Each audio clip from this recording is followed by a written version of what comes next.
Le Seigneur soit avec vous. Et avec votre esprit. Évangile de Jésus-Christ selon saint Matthieu.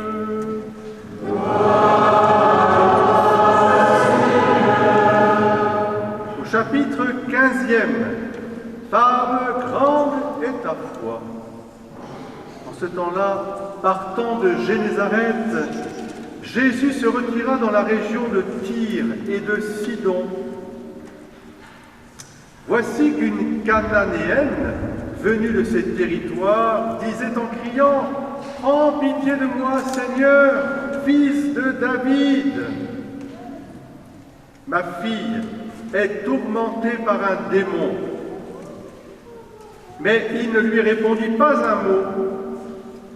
Les disciples s'approchèrent de Jésus pour lui demander « Renvoie-la, car elle nous poursuit de ses cris. » Jésus répondit « Je n'ai été envoyé qu'aux brebis perdues de la maison d'Israël. » Mais elle vint se prosterner devant lui en disant « Seigneur, viens à mon secours. »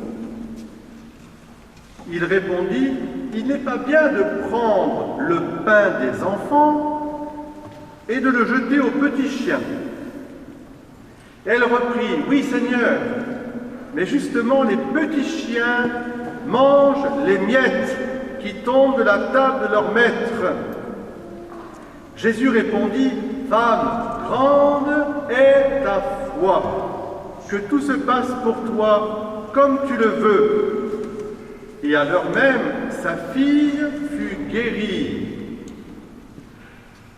Alléluia.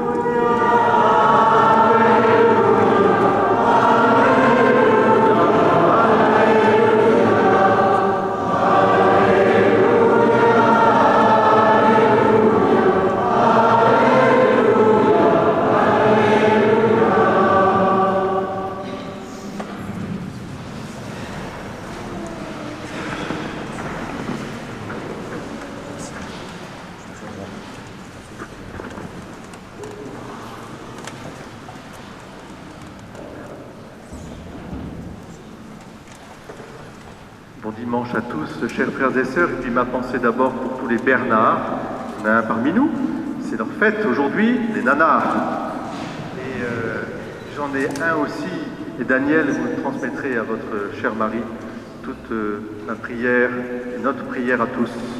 Bernard, l'apôtre de la Vierge Marie, Saint Bernard de Clairvaux, on l'appelle le docteur Melliflui parce que en latin, Melliflui, c'est celui qui, dans ses paroles, fait couler le miel de la charité, le miel de l'amour. Et Saint Bernard, évidemment, est très lié avec la dévotion à Notre-Dame. Voilà un petit mot pour les Bernards, et c'est important. Aujourd'hui, je voudrais que nous soyons un peu tous des mendiants, et ces petits mendiants. Il y a parmi nous des gens, et j'en suis sûr, parmi vous, levez la main ceux qui ont des petits chiens chez eux, levez la main. Mais oui, n'ayez pas honte d'avoir des petits chiens chez vous. J'en vois au fond aussi, il y en a un qui s'appelle Otto, enfin c'est pas un petit chien, où est-ce qu'il est là? Où est-ce qu'ils sont nos amis là? Je les vois pas. Ah ben voilà, ben, il faut lever la main. Et voilà, donc des petits chiens. Et moi tous les soirs, je vais manger chez des gens et ma famille d'accueil, à Monteux, ils ont des petits York. Il y en a un qui s'appelle Snoopy et l'autre Filou. Ils portent bien leur nom. Et dès qu'on passe à table, qu'est-ce qu'ils font, les petits chiens? Oups, ils se faufilent. Même si les maîtres disent non, restez, etc., ben, ils trouvent toujours le moyen de se mettre sous la table. C'est un exemple que Jésus prend pour nous. C'est très important. Est-ce que vous vous rappelez un petit peu les autres exemples où Jésus prend des animaux comme exemple? Allez, d'abord, il y en a un qui est très célèbre, qui va définir. Alors, regardez-moi. Le bœuf. Alors le bœuf, pourquoi le... Ouais. Alors, Jésus prend le bœuf, et l'âne d'ailleurs, qui tombe dans un trou, dans un puits, et il dit, alors, vous croyez que le jour du sabbat, vous n'allez pas aller chercher votre bœuf et votre âne qui vous rendent tellement service, hein, et vous dites que je n'ai pas le droit de guérir quelqu'un le jour du sabbat. Alors c'est très important. Et puis, il y a un autre animal, évidemment, très très christique. Mais oui, l'agneau pascal, n'est-ce pas? La brebis. Qu'est-ce que dit Jésus? Eh bien, le royaume des cieux est comparable un peu à ça, c'est-à-dire qu'il y avait un troupeau sans brebis, il y en a une qui s'est perdue. Et Jésus dit, bien voilà, j'irai chercher la brebis perdue. Il y aura plus de joie pour une brebis ramenée dans l'enclos que pour 99 autres qui n'ont pas besoin de rédemption, vous voyez. Et c'est une parabole pour nous dire, considérez-vous un peu tous comme des brebis perdues. Est-ce que vous êtes des brebis perdues, là, ici? Non, il y a Jean qui dit non, mais il faut se laisser porter par Jésus, toujours. On est un peu des brebis perdues au sens que tant qu'on n'est pas arrivé à bon port, au ciel, eh bien, Seigneur, porte-nous sur tes épaules. Et puis enfin, quand même, Jésus a parlé d'autre chose. Allez, essayez de vous rappeler des paraboles où il met en scène des animaux. Les oiseaux, mais oui Cécile, les oiseaux que nous aimons tant, hein, ces petits oiseaux, les oiseaux. Regardez les oiseaux dans le ciel. Ils sont confiants à la providence.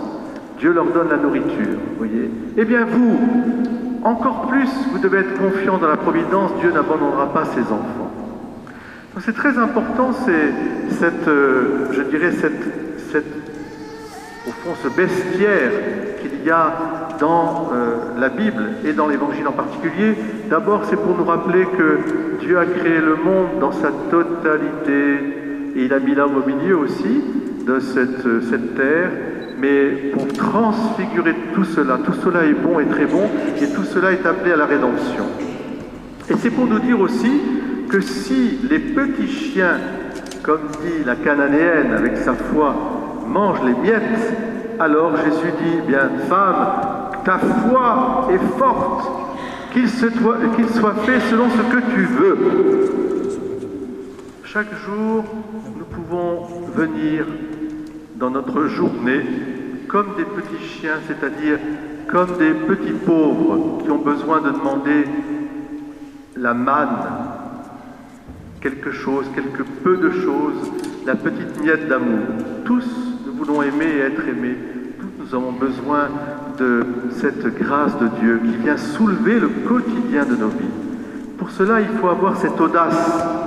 Est-ce que vous avez de l'audace? Vous les parents, Guillaume et Morgane, vous êtes venus apporter votre enfant, le numéro 3 d'ailleurs. Bravo, félicitations. Eh bien, cette petite princesse, vous avez l'audace de venir la porter vers Jésus pour qu'il la bénisse, la protège, bien sûr, mais encore plus, qu'il lui donne ces miettes d'amour, de vie éternelle. C'est cela, au fond. Et aujourd'hui, je vous invite toutes et tous, les anciens toujours jeunes, les grands-mères en particulier, les deux Brigitte, hein, et vous tous ici, à ouvrir votre cœur simplement, à être audacieux de cette demande. Est-ce que vous vous rappelez un petit peu le début de l'Évangile? Qu'est-ce qui se passe au début de l'Évangile? Il se passe quelque chose de tellement vrai.